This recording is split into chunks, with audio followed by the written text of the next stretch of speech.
Salut, je m'appelle Ben et j'ai vu le Père Noël, mais pas celui que vous imaginez. C'était l'an dernier, la veille de Noël, et ma mère me mettait au lit. Chaque année, elle disait toujours la même chose. « Reste bien au lit, chérie, sinon le Père Noël ne viendra pas. » Je sentais toujours une vague d'excitation me parcourir quand elle parlait du Père Noël. Je voulais tant le rencontrer, le voir déposer un cadeau sous le sapin et le remercier pour ça. J'ai toujours pensé que le Père Noël donnait beaucoup pour si peu, mais si personne ne le voit, comment le remercier? C'était une grave erreur. J'aurais dû rester au lit. Ce même soir de Noël, après avoir entendu mes parents monter l'escalier et fermer la porte de leur chambre, je me souviens d'être resté là, incapable de dormir.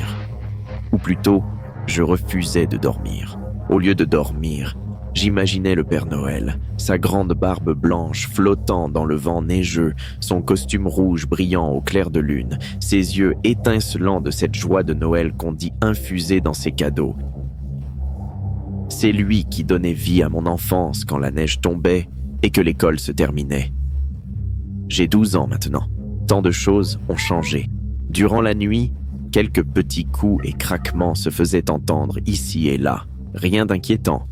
Jusqu'à ce qu'après minuit, un grand bruit retentisse, me faisant bondir de mon lit et courir vers ma porte, l'ouvrant pour regarder à gauche et à droite, puis vers la porte de mes parents en face. Elle était verrouillée. Mon corps entier débordait de joie. C'était peut-être le Père Noël. Enfin, j'allais le rencontrer, le regarder avec émerveillement sortir cadeau après cadeau de son sac, les plaçant délicatement sous le sapin. Je ne voulais pas réveiller mes parents de peur qu'ils me grondent d'être encore debout. Un par un, j'ai posé chaque pied avec précaution, descendant doucement les escaliers, évitant les zones grinçantes et la rampe branlante. J'entendais des bruissements et de légers tapotements provenant du salon en bas. Ça doit être lui. Le Père Noël était là. J'ai atteint le couloir devant le salon, mais suis resté sur la dernière marche pour éviter qu'une lame de plancher ne réveille mes parents. Lentement, j'ai jeté un œil dans le noir complet où seul brillait le sapin de Noël, comme une étoile lointaine dans le ciel nocturne. Hypnotisé par sa beauté, j'ai oublié le Père Noël un instant, puis j'ai vu une grande silhouette sombre bloquer soudain la lumière de l'arbre. J'ai plissé les yeux pour essayer de distinguer ce qui venait d'émerger de l'obscurité. Était-ce le Père Noël, je me suis demandé. La silhouette bougeait et se tordait visiblement dans le noir. J'aurais allumé la lumière, mais je ne voulais pas réveiller mes parents.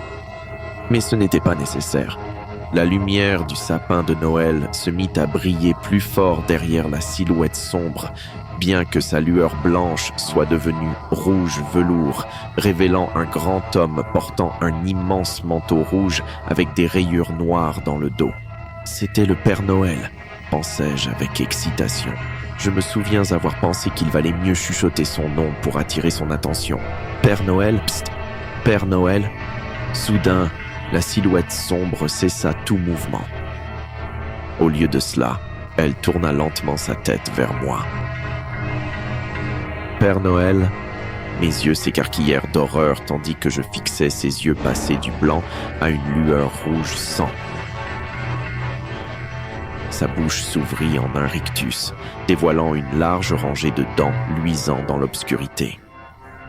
L'arbre derrière lui s'est mis à briller de plus en plus fort, révélant ce que j'avais cru être le Père Noël, montrant plutôt une silhouette à la barbe grise hirsute, des dents acérées dépassant de sa bouche grimaçante et des yeux rouges dans un costume rouge, déchiré et taché partout, avec des doigts semblables à des griffes. J'étais pétrifié pendant qu'il tournait sa tête, mais maintenant, il me faisait face. Soudain, le sourire disparut et la créature resta simplement là, me fixant sans expression. « Cours !» me suis-je dit. Aussitôt, la créature fonça vers moi. ses pas lourds faisant trembler toute la maison, tandis que je grimpais les escaliers, me précipitant dans ma chambre et verrouillant la porte derrière moi comme l'avaient fait mes parents. Je l'entendais piétiner devant ma chambre, ainsi que le rugissement terrifiant qu'il poussait, exprimant à la fois une intention meurtrière et peut-être même de la faim. Il a commencé à se jeter contre ma porte, la brisant rapidement. Juste avant qu'elle n'entre, j'ai sauté dans mon armoire, fermant la porte au moment où la créature a fait irruption, projetant des morceaux de bois partout, plusieurs éclats manquant de peu ma cachette. Elle s'est précipitée à l'intérieur et s'est arrêtée au milieu de la pièce, sa tête pivotant dans tous les sens, me cherchant. J'observais par la fente de la porte, retenant mon souffle tandis que la créature s'immobilisait soudainement. Elle me tournait le dos. M'avait-elle raté? J'ai poussé un léger soupir, des larmes d'adrénaline coulant de mes yeux, jusqu'à ce que je les rouvre et fixe la créature. Ses yeux me fixaient. Un sourire commençait à se former sur son visage. Elle m'avait trouvé. Soudain, j'ai entendu mes parents, surgissant à travers les débris de la porte, hurlant contre le Père Noël, ses yeux devenant blancs. Le sourire de la créature disparut et elle bondit par la fenêtre de ma chambre. J'ai entendu une énorme ruée de pas qui dévalait la rue dehors, accompagnée du bruit de verre se brisant sur le béton en dessous. Finalement, la maison est devenue silencieuse. Le soleil commençait à se lever à l'horizon quand je suis sorti de l'armoire, me précipitant vers mes parents, me jetant dans leurs bras, leur racontant tout à travers un flot de larmes. En levant les yeux, j'ai réalisé qu'aucun des deux n'écoutait. Au lieu de ça, une horreur mortelle se lisait sur leur visage alors qu'ils fixaient la fenêtre brisée, ce qui en restait, ainsi que la porte détruite derrière nous.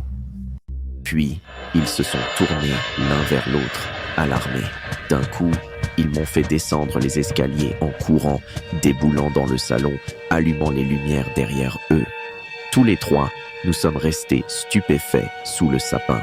Là se trouvait un seul cadeau, une boîte noire entourée de rubans rouges. Prudemment, ma mère s'en est approchée, l'a prise et l'a ouverte. Son expression s'est figée en regardant dans la boîte, la laissant tomber au sol sous le choc.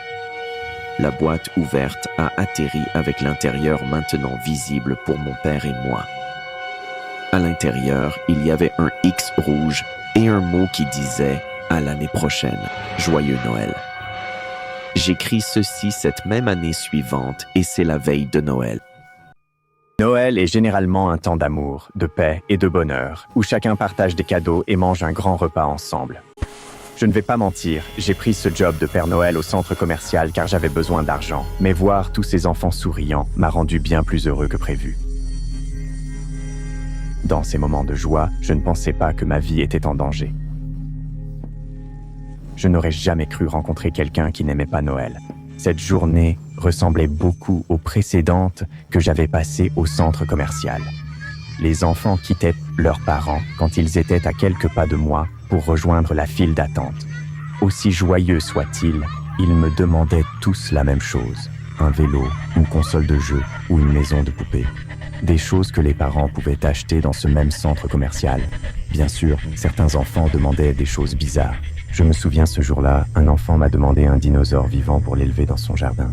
Normalement, j'aurais ri intérieurement, mais autre chose occupait mon attention. Pendant que le garçon me parlait, je ne pouvais pas détacher mes yeux d'un homme debout à quelques mètres, me regardant impatiemment derrière un pilier.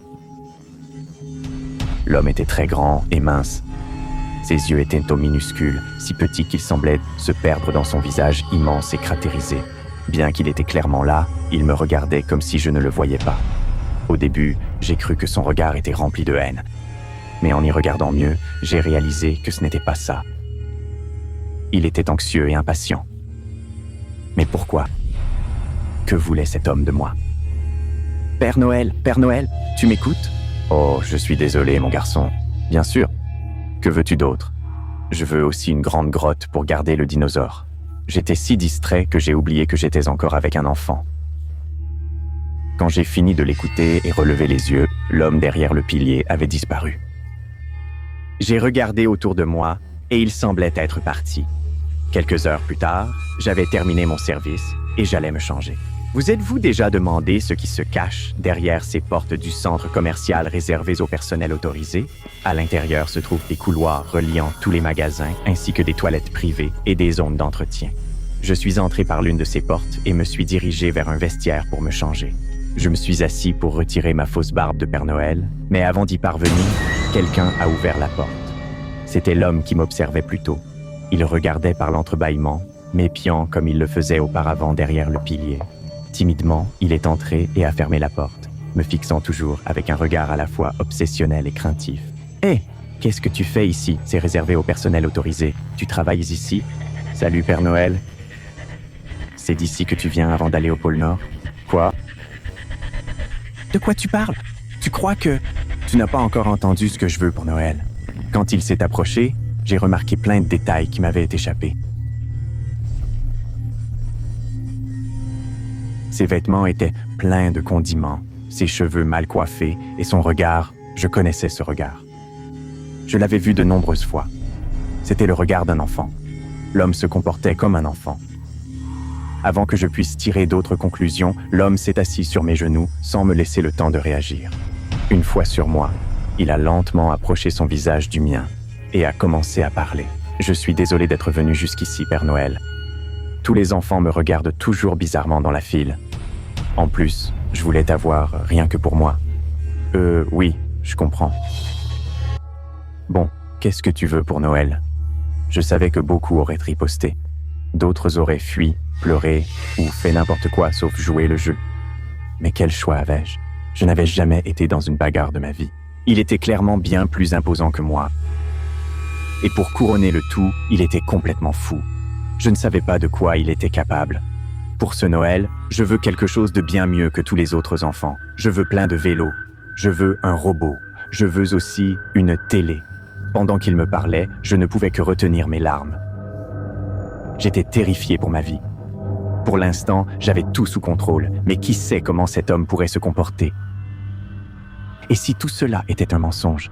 Et s'il était un tueur qui faisait semblant d'être un enfant pour me torturer avant de me tuer? J'ai chassé toutes mes pensées. À ce stade, il n'avait plus aucun sens d'imaginer le pire. Je me suis de nouveau concentré sur l'homme, et quand je l'ai fait, j'aurais souhaité être encore prisonnier de mes pensées. Hé, Père Noël, peux-tu me dire pourquoi mes parents sont morts? Oh, regarde, c'est difficile à expliquer. Chaque Noël, je te demande des choses, mais tu ne me les apportes jamais. Tu m'as enlevé mes parents quand j'étais enfant, et je suis chez le médecin depuis des années. Je ne veux plus du vélo. Je veux que tu m'amènes mes parents. Écoute, si tes parents sont morts, je ne pense pas qu'il peut. Avant que je termine la phrase, j'ai remarqué que quelque chose n'allait pas. L'air était plus dense. Mon corps se sentait plus raide. Soudain, j'ai été submergé par une terreur que je n'avais jamais ressentie avant. En regardant le visage de l'homme, il avait changé. Il était furieux. Il n'avait plus cette expression enfantine. Il ressemblait maintenant à un monstre. Ses yeux étaient fixés sur moi, sa tête tremblait, et malgré sa bouche fermée, je sentais ses dents grincer. À ce moment-là, j'ai compris ce qui allait se passer. Ses mains étaient raides et ouvertes, prêtes à agir rapidement. Je savais que si je répondais mal, j'allais mourir. Écoute, je crois pouvoir ramener tes parents, bien avant Noël. Tu dois juste m'attendre dans cette pièce. Je viendrai te chercher. J'ai fait mine de me lever et il s'est levé avec moi. Il ne me répondait plus. Il me fixait simplement. Terrifié, j'ai marché vers la porte sans le quitter des yeux. Il ne restait pas immobile. Il me suivait. Hey, tu ne peux pas venir avec moi, d'accord? Les enfants ne peuvent pas voir la magie du Père Noël. Attends-moi ici. M'ignorant, il continuait à marcher derrière moi. Chaque pas semblait plus oppressant que le précédent. J'avais l'impression qu'à tout moment, il allait me sauter dessus, m'attaquer et faire je ne sais quoi. Mon corps était engourdi et je me sentais mourir de l'intérieur. Une fois arrivé à la porte, il s'est arrêté. Je l'ai ouverte lentement, mais il l'a claquée et m'a fixé du regard. Son visage était de nouveau juste devant le mien. J'ai fait de mon mieux pour ne pas pleurer, garder mon calme et gérer la situation du mieux possible. Après quelques secondes, l'homme a retiré sa main de la porte et m'a laissé partir. Dès qu'il l'a fait, j'ai couru aussi vite que possible. J'ai alerté la police et je suis rentré chez moi en pleurant. Le cauchemar était terminé.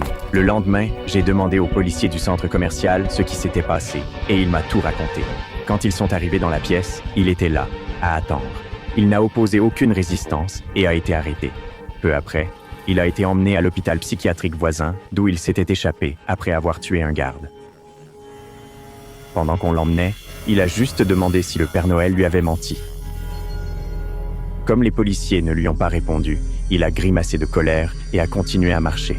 C'était mon dernier jour en tant que Père Noël de centre commercial. À ma connaissance, l'homme est sûrement encore à l'hôpital psychiatrique, mais imaginez s'il s'échappe. La première chose qu'il fera sera de se venger du Père Noël pour lui avoir menti. Et quand ça arrivera, je ne veux pas être dans ce costume.